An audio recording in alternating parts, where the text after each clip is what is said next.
액션 let's go 저 건물을 찾으러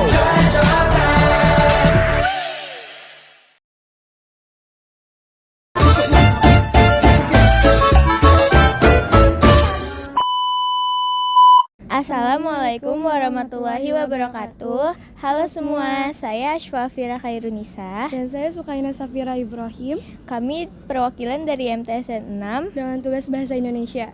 Kami berkunjung ke Anjungan DKI Jakarta di Taman Mini Indonesia Indah. Anjungan DKI Jakarta adalah destinasi wisata kota Jakarta berbasis seni budaya tradisional Betawi. Anjungan DKI Jakarta sebagai jendela informasi perkembangan kota Jakarta dari masa ke masa. Adapun bentuk ornamen Cawang Monas. Untuk lebih jauhnya, yuk kita explore.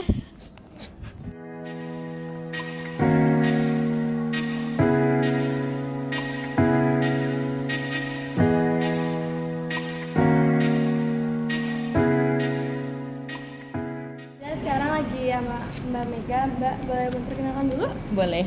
Ya, selamat datang adik-adik dari MTSN 6 Jakarta.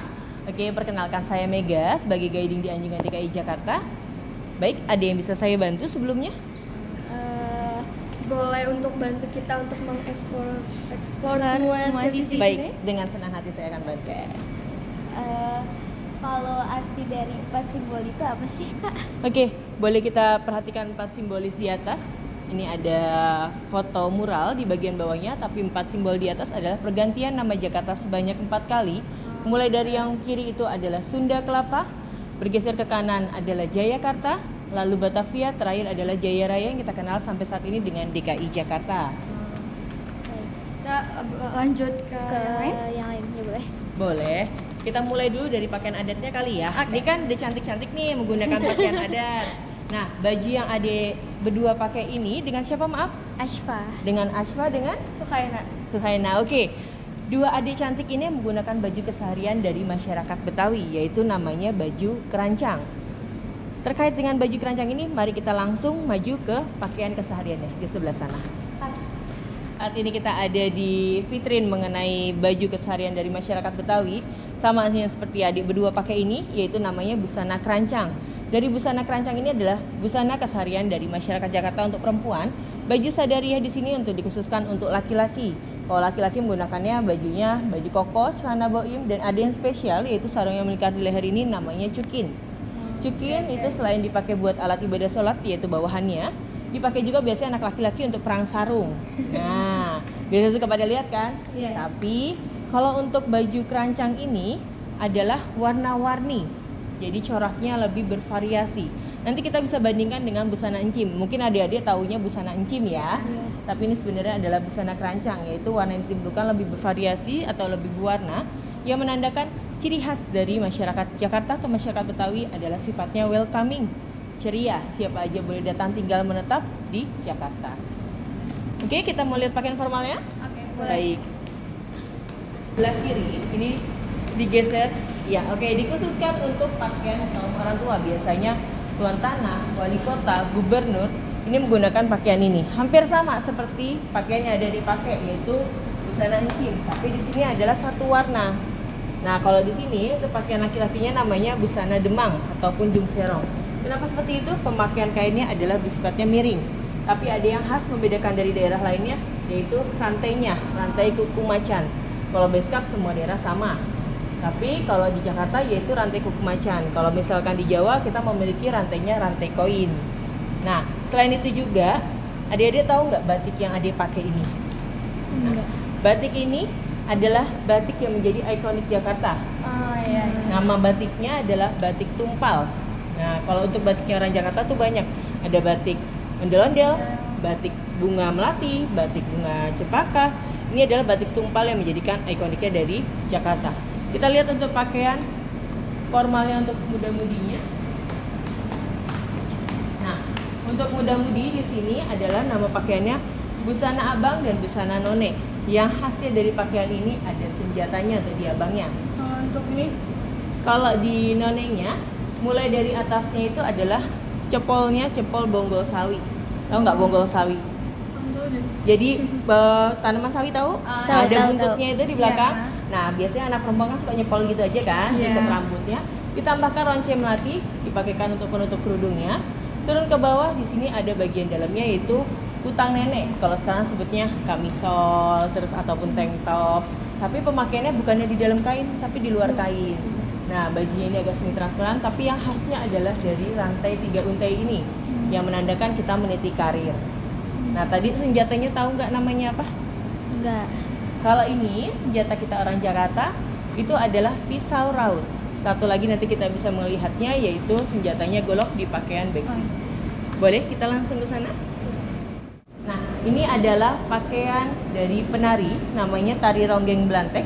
Dia itu warna-warninya yang ditimbulkan, yang balik lagi menandakan ciri khas dari masyarakat Betawi itu adalah ceria. Pemakaian tari ini bisa juga dipakai menjadi pakaian tari topeng. Nah, kalau pakaian ini ada pasangannya. Pasangannya itu adalah pakaian beksi. Nah, di pakaian beksi itu nanti kita bisa lihat senjatanya. Kita lanjut aja ke sebelah sana. Ini adalah pakaian pasangan dari pakaian penarian tadi, namanya baju beksi. Dan di sini ada senjatanya yang disebut golok. Jadi ada 2 nih tadi nih. Ada pisau raut. Ada lagi apa satu lagi? Golok. Goloknya. Nah, geser di sebelah sana vitrinya. Ini adalah pakaian modifikasi untuk pengantin. Yang ini untuk perempuannya, yang di sebelah sana untuk laki-laki. Jika adik-adik jeli, ini adalah menggunakan bahannya karung goni. Jadi, kita ini di Anjungan DKI Jakarta, bukan hanya untuk Anjungan DKI saja, tapi seluruh anjungan yang ada di dalam Taman Mini selalu menyelenggarakan event untuk menggunakan bahan-bahan modifikasi, yaitu bahan daur ulang. Nah, kami kebetulan di tahun 2018 kemarin menjadi juara umum dan juara satunya. Tapi setiap tahun sih selalu mendapatkan ya. Cuma yang kita tampilkan adalah di tahun 2018. Balik lagi, kenapa ini yang kita tampilkan? Kita langsung menuju ke pakaian pernikahannya. Oke, sekarang kita udah di pakaian yang terakhir. Boleh dijelaskan lagi? Oke, terkait dengan pakaian terakhir, ini adalah pakaian aslinya dari pakaian modifikasi yang tadi. Ini adalah baju pengantin Betawi, yaitu untuk laki-laki namanya care haji, perempuannya adalah namanya care Cina. Terkait dengan pakaian ini merupakan akulturasi 2 budaya, yaitu budaya Arab dan budaya Cina. Budaya Arab bisa terlihat dari bentuk baju seperti jubah ataupun gamis. Nah, kalau budaya Cinanya adalah warna merah yang timbulkan yang menandakan kehokian. Jika adik-adik jeli, di bagian kembang goyang di sini, ini ada burung hongnya yang menandakan kesetiaan. Balik lagi nih, mau nanya. Kalau misalkan, tapi udah pernah datang dulu belum ya ke acara kondangannya orang Betawi? Belum. Belum? Belum. Oke, tapi setidaknya pernah mengetahui. Kalau misalnya orang Betawi itu menikah, pasti membawa hantarannya. Apakah itu yang dibawa? Roti apa? Buaya. Roti buaya. Roti buaya. Tahu makna dari buaya? Kesetiaan, benar sekali. Berbeda dengan buaya darat ya. Jangan disamakan ya. Kalau untuk buaya itu menandakan kesetiaan, jadi ibarat kata dia sampai mati pun akan setia. Kalau buaya darat pasangannya banyak. Oke, setelah dari sini mau kemana lagi kita? Alat musik boleh? Boleh, baiklah. Kita menuju ke alat musik sekarang. Sekarang kita lagi di area musik. Oke, bro. Kira-kira ini apa ya yang sebesar ini? Baiklah, saya jelasin. Ini adalah salah satu alat musiknya yang kita kenal dengan namanya bass beton. Di sini ada trombon. Terkait dengan alat musik ini adalah pengaruh dari budaya Portugis. Ada lagi nih alat musik lainnya yaitu pengaruh budaya Arab dan budaya Cina. Kita menuju langsung. Oke, saat ini kita ada di alat musik yaitu alat musik pengaruh dari budaya Arab. Di sini ada 3 jenis rebana, mulai dari rebana biang, rebana hadra, dan rebana kecimpring. Pemakaian rebana ini bervariasi. Ada yang biasa buat pengajian, ada juga nanti pada acara kayak pernikahan dan juga acara syukuran. Selain dari sini kita bisa menuju ke kesatuan alat musiknya yaitu dari pengaruh budaya Melayu dan budaya Cinanya. Boleh di sebelah sana. Nah, saat ini sekarang kita ada di kesatuan alat musik pengaruh dari budaya Melayu. Di sini namanya adalah gambang kromong. Dalam gambang kromong ini jenis alat musiknya banyak. Mulai dari gambangnya, ada kromongnya, ada juga gendangnya, ada kecimpringnya, dan ada yang spesial dari kesatuan alat musik ini adalah pengaruh dari budaya Cina ataupun Tiongkok yaitu alat musik gesek. Ini kita namakan yaitu tehyan, kohahyan, dan kohyan. Kenapa berbeda? Mereka berdasarkan panjang dan pendeknya itu yang membedakan nama-namanya. Nah, ini terkait alat musik, kita saat ini lanjut mau mengetahui mengenai kasanah budayanya. Iya. Baiklah, kita langsung aja ke vitrin mengenai kasanah budaya Betawi. Oke, terkait dengan kasanah budaya masyarakat Betawi, kita ambil samplingnya satu, yaitu acara pengantin sunat. Pengantin sunat itu adalah anak laki-laki berusia 8-10 tahun, dia dihitan ataupun disunat, dia akan diarak menggunakan kuda. Kenapa ada ondel-ondel di depannya? Di depannya itu untuk mengiringi. Balik lagi, ada yang tahu nggak yang namanya ondel-ondel? Ondel-ondel. Tahu? Boneka besar yang di depan tadi tahu? Tahu. Mau nanya, kalau laki-laki mukanya warna apa sih? Merah, Kalau perempuan? putih. Kenapa harus merah dan putih? Gak tahu. Bendera kita apa? Oh, merah putih. Oke, selain itu juga merah menandakan keberanian dan putih menandakan kesucian. Balik lagi, sejarah dari ondel-ondel itu untuk mengusir roh-roh halus atau roh-roh jahat di suatu tempat atau wilayah dengan cara diarak ataupun diiring. Makanya kalau di Jakarta sering banyak kita menjumpai yang namanya ondel-ondel. Itu buat ngamen, kita mengambil sisi positifnya aja, menghilangkan hawa negatif dari daerah itu sendiri. Terkait dengan pengantin sunat ini, dia menghilangkan sifat kekanak-kanakannya dari si anak. Pasti bertanya-tanya nih adik-adik di sini, kenapa banyak hewan-hewan di sini? Kan nggak ada hubungannya, ya nggak? Sebenarnya ada. Jadi sukacita itu bukan hanya untuk manusia saja, hewan pun iya. Jadi pengantin sunat ini membawa iringan, di belakangnya itu akan membawa baskom yang berisikan beras dan uang logaman. Ditaburkan, makanya hewan-hewan juga merasakan keceriaan dari si anak. Ini salah satu kasanah budayanya. Dari sini mau lanjut kemana? Rumah adat atau ke sejarah? Ya, sejarah. Sejarah. Baiklah, kita langsung naik ke atas dulu. Oke semua, sekarang kita sudah mau menuju ke lantai 2 Untuk melihat sejarah DKI Jakarta. Oke, sekarang kita sudah berada di lantai 2. Sekarang kita mau mengeksplor sejarah DKI Jakarta. Oke, baiklah. Saya jelaskan di sini. Ini adalah vitrin mengenai sejarah atau awal mulanya dari Jakarta yang waktu itu kita masih bernama Sunda Kelapa. Saat itu kita dijajah oleh bangsa Portugis. Nah, dijajah karena bangsa Portugis itu banyaknya peninggalan dari bangsa Portugis yang menandakan suatu wilayah dengan tersedianya batu prasasti ataupun tugu atau patok yang sampai saat ini kita kenal seperti gapura. Ada tulisannya selamat datang di misal Jakarta Timur, atau batas wilayah seperti ini wilayah Jakarta Timur, ini wilayah Jakarta Selatan, seperti itu. Ini waktu itu masa Portugis. Kita bergeser di sebelah sini. Di sebelah sini waktu itu dijajah oleh bangsa Portugis, dibantu Kesultanan Demak dan Kesultanan Cirebon untuk merebutnya pada masa Fathahilah.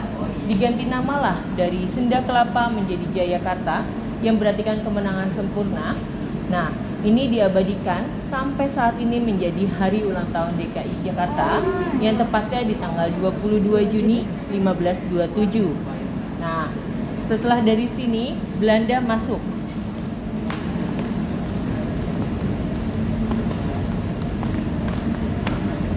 Belanda masuk mengganti nama kembali dari Jayakarta menjadi Batavia. Saat itu kita dijajahnya kurang lebih adalah 3,5 abad. Banyaknya positif dan negatif yang kita dapat.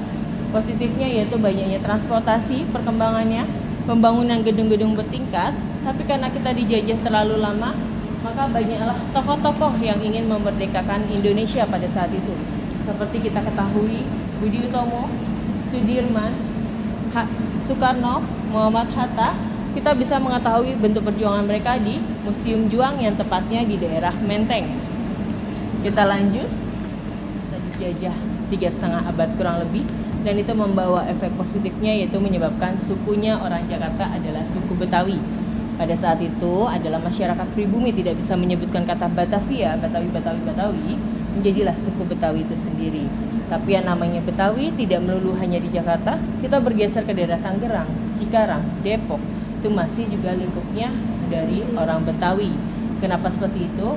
Balik lagi, asal mulanya kota Jakarta berasal dari aliran Sungai Ciliwung. Banyaknya kapal-kapal yang singgah membentuk suatu perkumpulan atau suatu perkampungan, seperti kita sebut dengan kampung Arab, kampung Cina yang menyebabkan dialek yang berbeda-beda, airan A, E ataupun O. Balik lagi ke sejarah, setelah Belanda kita dijajah oleh bangsa Jepang kurang lebih 3,5 tahun dengan sistem Romushanya, sistem 3A-nya, dan juga Nippon Asianya. Setelah Jepang kita berhasil merebut kemerdekaan di tanggal 17 Agustus tahun 1945 diganti namalah kembali dari Batavia menjadi Jaya Raya hingga saat ini kita kenal dengan DKI Jakarta yang sebentar lagi kita akan rayakan sebagai Hari Kemerdekaan Indonesia. Sekarang kita lanjut lagi.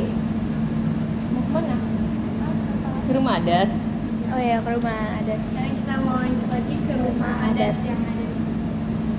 Ya, di sini tersedia di sekeliling dari tangga kami yaitu foto-foto mural atau lukisan mural. Lukisan mural ini baru dibuat tepatnya di bulan Maret tahun 2023 ini. Nah, di sini kita bisa mengetahui khasanah budaya Betawi mulai dari alat musiknya seperti tehyan, terus ada juga kita ada bas betotnya, lalu kita ada tugu monasnya, ada bajainya, ada juga ondel-ondel, gigi balang, kota tua. Lalu di sini kita juga ada roti buayanya, salak condet, serta sawo kecik. Silahkan berkeliling dan menikmati suasana di ruang pameran Anjungan DKI Jakarta. Ini terkait dengan rumah adat tradisional masyarakat Betawi.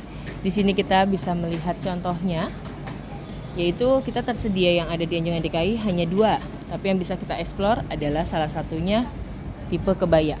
Terkait dengan tipe-tipe, untuk rumah adat masyarakat Betawi itu ada 4 tipe, yaitu kebaya, gudang, bapang, dan joglo. Nah, yang di sebelah sini, di depan adik-adik, ini adalah rumah adat tipe kebaya. Jika rumah adat joglo ada di sana, yaitu bisa terlihat dari bentuk atapnya. Pembedanya dari setiap tipe ada dari bentuk atap, panjang bangunan, serta banyaknya teras-teras di rumah adat masyarakat Betawi. Kita langsung eksplor lebih lanjut. Oke, terkait dengan rumah adat tradisional masyarakat Betawi yang kita bisa eksplor lebih lanjut adalah tipe kebaya.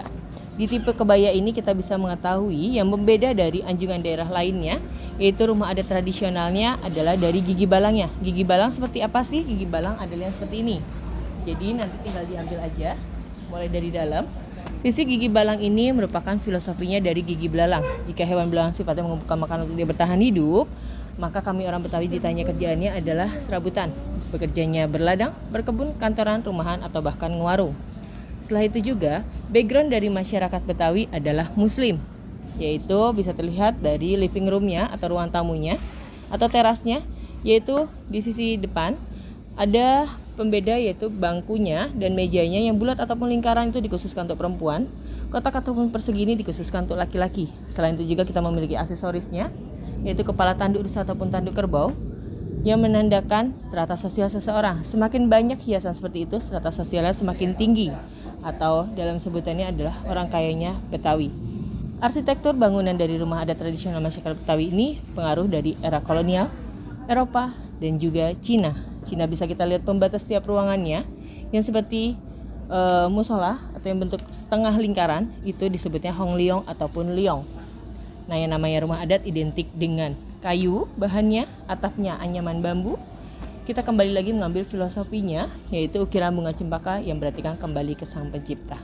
Silakan dieksplor lebih lanjut.